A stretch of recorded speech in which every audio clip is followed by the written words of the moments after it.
You've been lied to your entire life. They told you that you're strong, that enduring pain makes you powerful, that surviving hardship somehow makes you a warrior. But let's get one thing straight. Survival is not strength. What you've been calling power is nothing more than obedience in disguise. You were trained. Yes, trained to endure, to keep your head down, to swallow your instincts, and to smile through it all, because that's what good people do. You were taught that ambition is selfish, that wanting more is wrong, that standing out makes you arrogant, and you bought it because the world around you bought it too. The result? You've spent years mistaking compliance for character. You've worn your suffering like a badge of honor, without realizing it's actually a collar. Nietzsche saw through this illusion. He called it for what it is, a system designed to keep you small, to keep you manageable. True strength. It's not about surviving inside the cage. It's about shattering the cage completely. So ask yourself, are you really strong or just well-trained? Because here's the brutal truth, until you confront this lie, you will never know real power. And here's the most chilling part. You didn't choose this weakness. It was carefully planted layer by layer until it became your default setting. Let's break down exactly how that programming happened.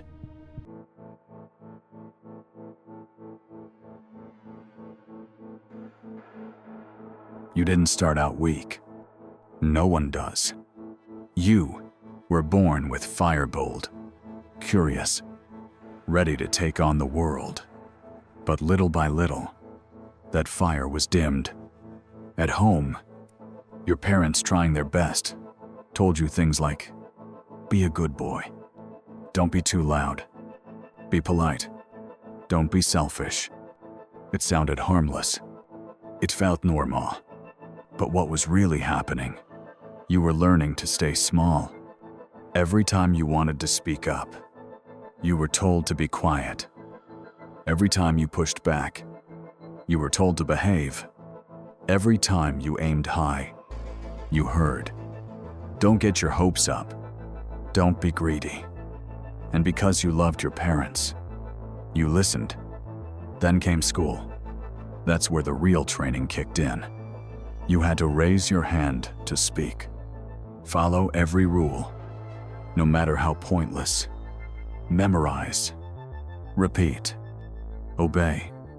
If you questioned things, you were labeled a troublemaker.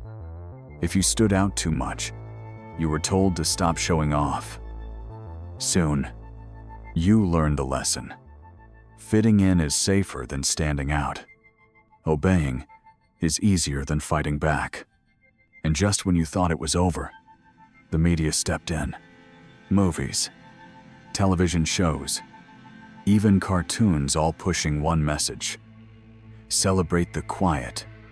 Praise the humble. Be wary of people who want too much. You kept hearing good things come to those who wait. Better safe than sorry. Don't rock the boat. And over time, it stuck. You started to believe it. Not because it was true, but because you heard it so many times. It started to feel true. This is exactly what Nietzsche warned us about. He called it slave morality. What does that mean? It's simple. When people feel powerless, they invent a new set of rules that make their weakness look like a good thing. They say, being ambitious is bad. Being proud is evil. Wanting more is selfish. Why? Because they can't compete with real strength, so they try to drag it down. Instead of rising up, they flip the script, making strength seem ugly and weakness seem beautiful.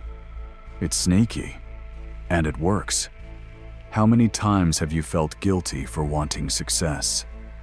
How many times have you held back because you didn't want to seem arrogant? How many times have you stayed quiet because you didn't want to offend anyone? That's the machine at work. It's everywhere in your family, your school, your job, your social media feed. And here's the scary part. At some point, the system doesn't even have to control you anymore. You start controlling yourself. You feel that spark, that urge to rise, to do something bold. And before anyone else can shut it down, you shut it down yourself. You tell yourself, it's not worth it. I don't want to make waves. Who do I think I am? And that's when the machine wins. Not because it forced you, but because you started doing its job for it. Think about it. You were born to be wild, but you were trained to be tame. You were born to build, but you were told to stay in line. You were born to rise, but you were taught that rising is dangerous. This is why Nietzsche said, "A world built on slave morality can never produce greatness. It can only keep repeating the same safe, small patterns over and over." But here's the good news. The moment you realize you've been programmed, you can choose to break free. But we're not done yet. Because once the system built that cage around you, something even worse happened. You started helping it. You began betraying yourself every single day. Let's expose exactly how that works.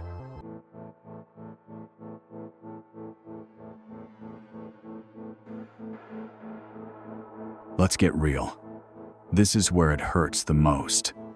Because after all the conditioning, after all the voices telling you to stay small, something even worse happened. You started doing their job for them. You betrayed yourself.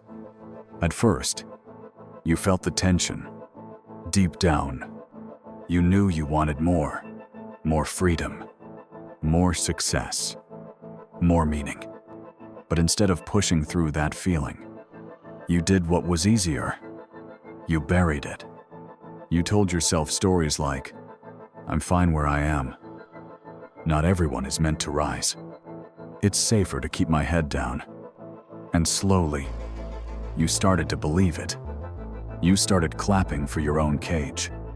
You called it wisdom, when really it was fear. You called it being humble, when really it was avoiding risk. This is what Nietzsche was warning us about. It's not just the system outside that holds you down. It's the system inside the one you build yourself. You stopped needing others to suppress you. You became your own prison guard. Whenever that spark inside tried to ignite the voice that whispered, "Go bigger, do more, become who you're meant to be," you shut it down. You told yourself, "It's too late. I'm not talented enough. What will people think?" Every time you silenced that voice, you chipped away at your own power. And over time, you didn't even notice it anymore. It just became normal. But here's the thing. The desire for greatness never really dies. It sits there, quietly, waiting. And when you see someone else reach for more, that old ache stings. You feel it, don't you? That mix of admiration and bitterness. You tell yourself, good for them. But deep down, there's a whisper. That could have been me. Nietzsche had a word for this resentment. That bitter feeling we get when someone else lives the life we secretly wish we had the courage to chase. Instead of letting it fuel you, you numb it. You distract yourself. You scroll. You pretend it doesn't matter. But late at night, when it's just you and your thoughts, that feeling creeps back in. Because deep down, you know you settled. You betrayed yourself. And here's what's brutal. The longer you stay in that pattern, the harder it becomes to break out. Not because you can't, but because you've told yourself the same lie so many times that it feels like truth. This is who I am. This is all I'll ever be. But let me remind you, that's not who you are. That's who you've been trained to be. And every day you keep living that lie. You make the chains tighter. So the question is, are you ready to stop lying to yourself? Are you ready to face the part of you that still wants more and finally say yes? It's brutal to realize how deep self-betrayal runs. But Nietzsche didn't stop at diagnosing the disease, he gave us the cure. So what does true strength actually look like?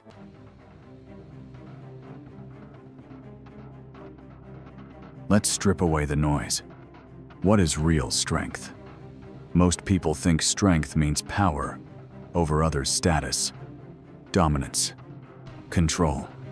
They imagine CEOs, political leaders, soldiers. They picture someone who commands the room, who can bend others to their will. But that's not true strength. Not in the way Nietzsche saw it. Real strength, it starts and ends with you. It's not about conquering others. It's about conquering yourself. It's about staring down your deepest fears and refusing to blink. It's about standing in front of the raw, ugly truth of who you are without flinching. No excuses. No sugarcoating. Just brutal honesty. Most people avoid that kind of strength. They hide behind distractions, behind busyness, behind other people's approval. They think, if I can just keep everyone else happy, I'll be fine. But Nietzsche knew the opposite is true. You will never be free until you stop needing permission to live your truth. True strength means you are unshaken by rejection. You are unmoved by praise. You don't rise and fall based on what the crowd thinks of you. It's not that you don't feel fear. You do. But you don't obey it. Think about it. How many times have you held back because you were afraid of what people might say?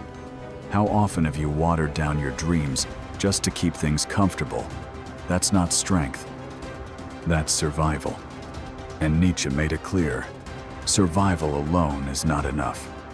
He spoke of the Übermensch, the overman, not some superhero or tyrant, but a human being who constantly rises above their former self.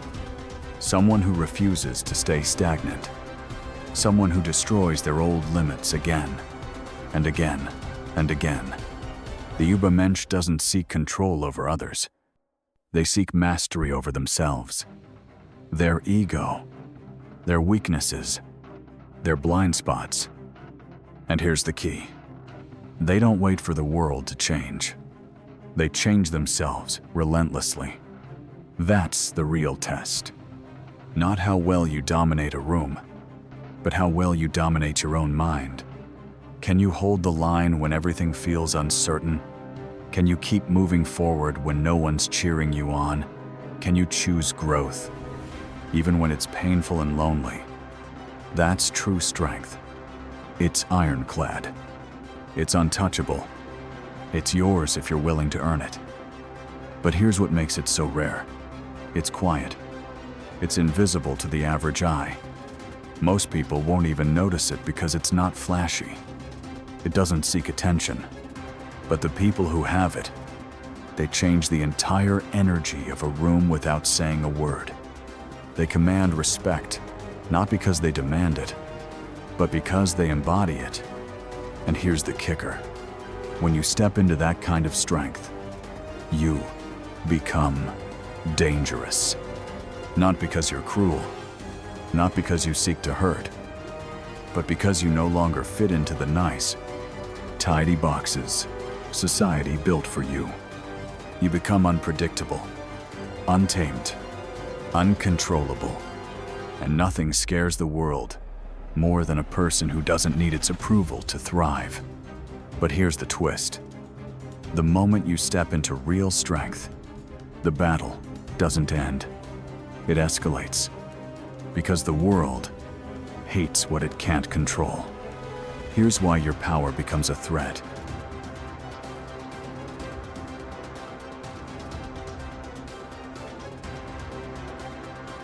Let's be clear. The moment you step into real power, you don't just rise, you become dangerous.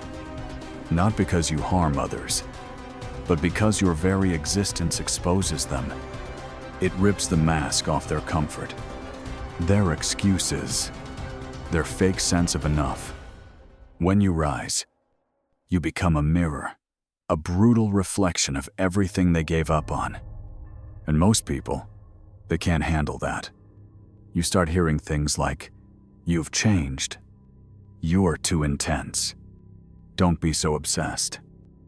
They'll label you arrogant, selfish, heartless, not because you are, but because they need a reason to dismiss you. They need to believe your strength is the problem, so they don't have to face their own weakness. This is the curse of the wolf. The moment you break free from the herd turns on you. Not because you hurt them, but because you refuse to stay small. Nietzsche nailed this truth. Society is built by the many, and the many fear anyone who dares to be more. They hate the outlier, not for what he does, but for what he represents. Proof that their chains are self-imposed. Your success shatters their narrative. Your growth strips them of their excuses. Your rise forces them to confront the hardest question of all. If he can do it, why can't I? And that question, it's unbearable.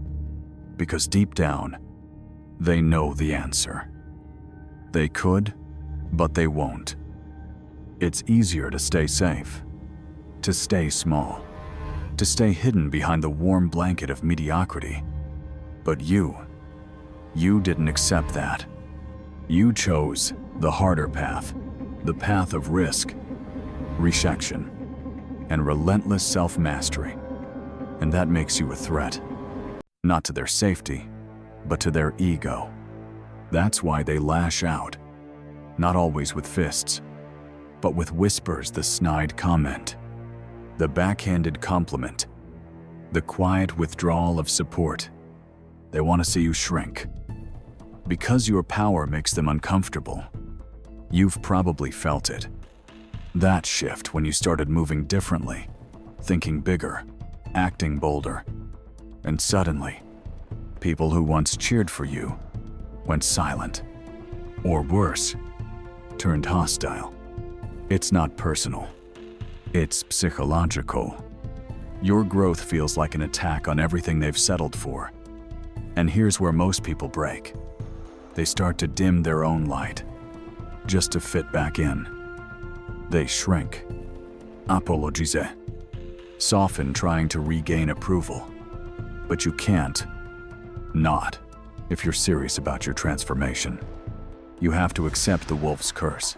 The stronger you get, the lonelier it becomes. Because power isolates. Not because you push people away, but because they retreat from what they can't understand. And the more unshakable you become, the more they'll project their fears onto you. They'll call your discipline obsession. They'll call your clarity coldness. They'll call your independence arrogance. But here's the truth. All of that noise, it's a distraction, a desperate attempt to pull you back into the cage. Do not fall for it. Because every time you refuse to shrink, you send out a silent message. It's possible. You can rise too. And whether they love you or hate you for it, you've already won. Because you've broken the cycle. Understanding this resistance is crucial. It's the proof you're on the right path. But that's only half the fight. The real transformation. It happens when you decide to break the mold completely. Let's talk about the painful, raw process of true rebirth.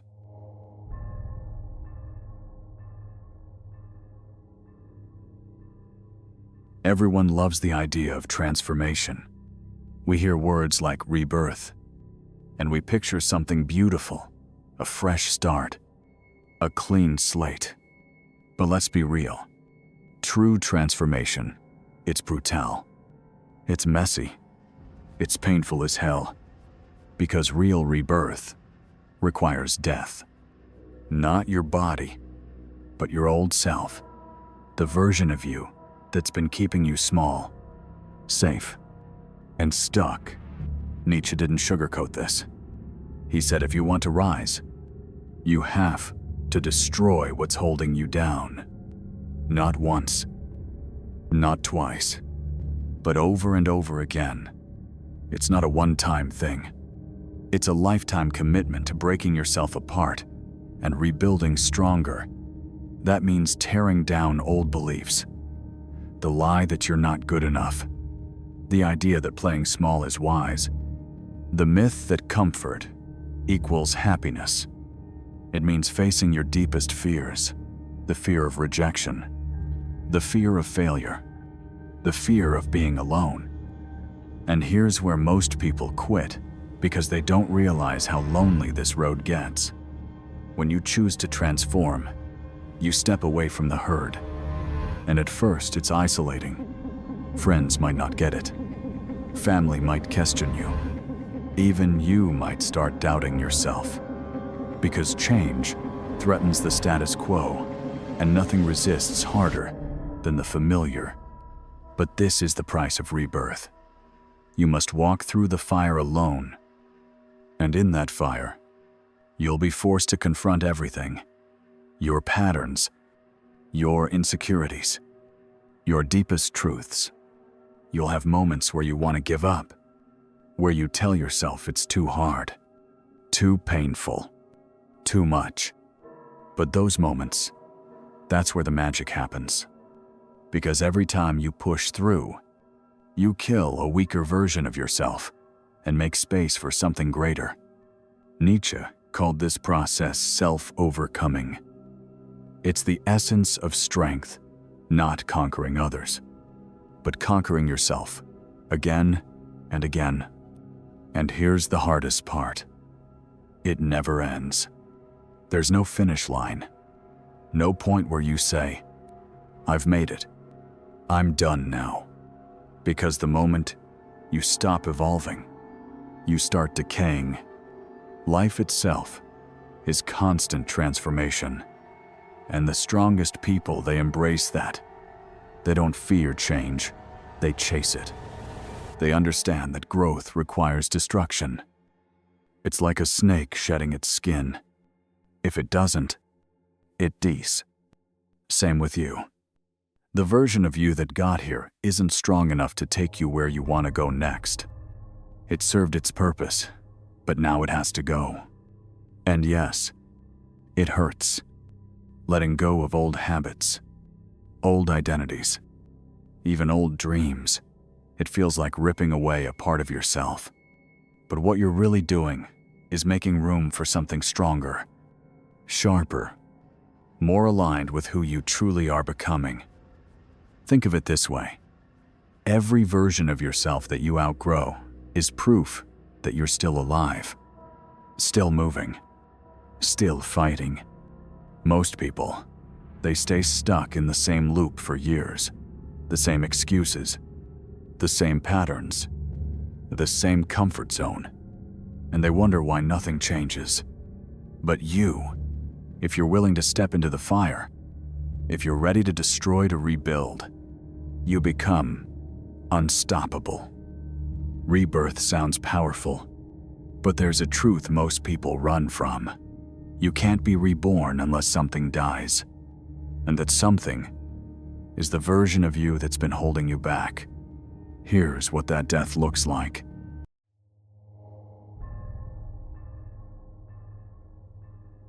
Let's get real. If you want to change your life, you have to do something most people will never do. You have to kill the old version of yourself. I don't mean improving a little bit. I don't mean fixing small habits. I mean completely letting go of who you've been until now. The version of you that played it safe, that avoided risks, that stayed quiet to keep the peace, that kept making excuses.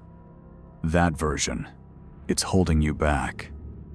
And if you don't let it go, You'll stay stuck no matter how hard you try. Here's the truth. That old identity might feel safe, but it's a trap. It keeps you in a cycle of comfort and frustration. You want more, but something keeps pulling you back. That something is the person you've been up until now. Nietzsche was clear about this.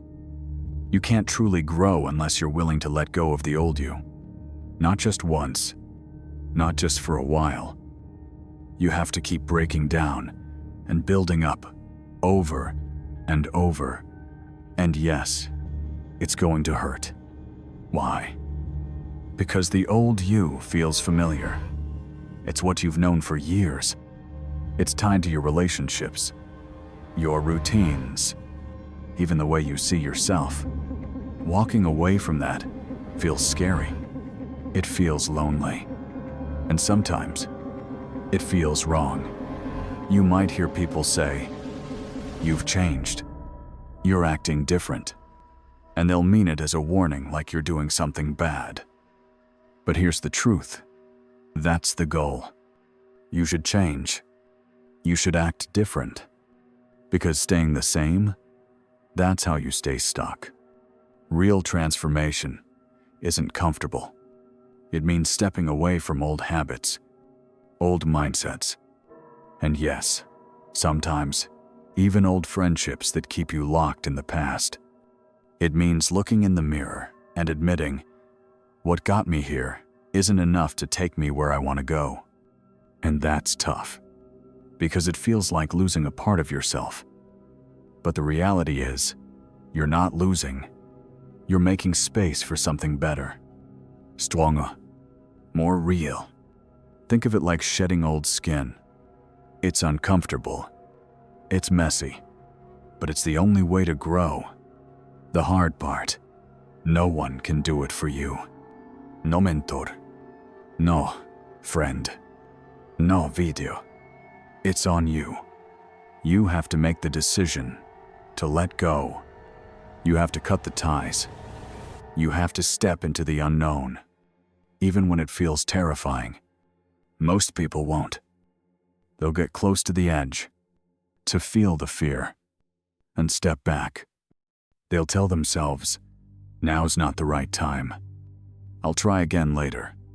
But deep down, they know that moment may never come again. If you've watched this far, you already know this is your moment. The moment to stop waiting. The moment to stop making excuses. It won't be easy. You'll doubt yourself. You'll miss the old comfort. But little by little, you'll feel something new. Freedom, power, clarity. Because every time you let go of the old you step closer to the person you were meant to be. So here's the final question. Are you willing to let go of everything holding you back? Are you ready to leave behind your old self and step into the life you truly want? This is it. You've seen the truth. You know what it takes. Now, ask yourself, will you act, or will you stay where it's safe and familiar? This is your moment of truth.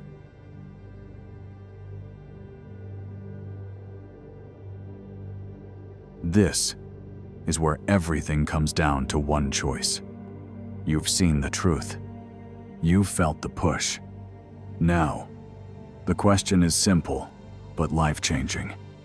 Will you step up, or will you step back? No one is coming to save you. No mentor. No friend. No miracle. It's all on you. You can keep living the same cycle, same routines, same excuses, same limits. Or you can break out, burn the old scripts, and step into the power that's been waiting for you all along. But don't kid yourself. If you don't choose, life will choose for you. And the default is always the same stagnation, regret, wasted potential. This is your moment. Right here, right now, and now, it's your move. If these words struck a nerve, if they awaken something raw and real inside, you don't let it fade. Right now, drop a comment, "I am breaking my chains." Not for me, for you. To mark the exact moment you refuse to be the same. And if you're serious about transforming, hit like, smash that share button, and send this to someone who needs to hear it. Together, we build a tribe of the unbreakable. Be strong or be nothing.